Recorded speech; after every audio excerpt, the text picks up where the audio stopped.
বাগেরহাটে শারীরিক প্রতিবন্ধী ২৮ ইঞ্চির মিলিকে নিয়ে বিপাকে পড়েছে তার পরিবার। দেখতে ২ বছরের শিশুর মতো মনে হলেও মিলির বয়স এখন ৩৪ বছর। মেয়ের ভবিষ্যৎ নিয়ে শঙ্কিত হতদরিদ্র পরিবারটি। বাগেরহাট প্রতিনিধি জামাল হোসেন বাপ্পার তথ্য ছবি নিয়ে বিস্তারিত জানাচ্ছেন সিরাজুল মুনিরা। মিলি দেখতে যেন ২ বছরের শিশু, অথচ তার প্রকৃত বয়স ৩৪ বছর। বাড়ি বাগেরহাটের মোরেলগঞ্জ উপজেলার পশ্চিম গুলিশাখালী গ্রামে। শারীরিক প্রতিবন্ধী হওয়ার পাশাপাশি স্বাভাবিক মানসিক বিকাশও ঘটেনি মিলি আক্তারের। তাই তার ব্যবহার পূর্ণবয়স্ক হওয়ার বদলে শিশু সুলভ। ঠিকমতো কথা বলতে না পারলেও আধো কথা আর হাসি দিয়ে মন কেড়েছেন সবার। গরু আর ছাগল গরু একটা আর ছাগল একটা মিলির জন্মের আগে নিরুদ্দেশ হন বাবা নজরুল ইসলাম।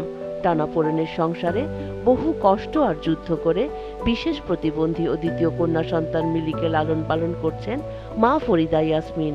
অভাব অনটনের মধ্যে বড় মেয়েকে লেখাপড়া করিয়ে বিয়ে দিলেও আদরের মেয়ে মিলির ভবিষ্যৎ নিয়ে সবসময় দুশ্চিন্তায় থাকেন মা।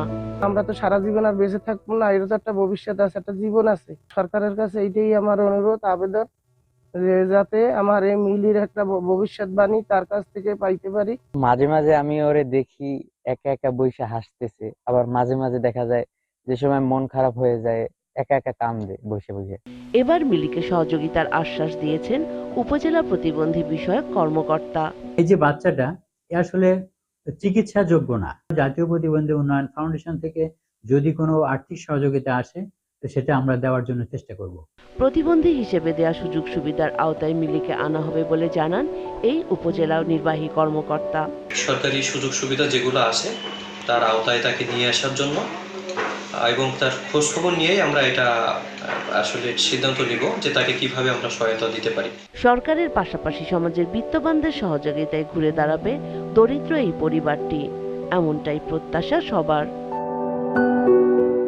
সিরাজুল মুনিরা, জিটিভি নিউজ।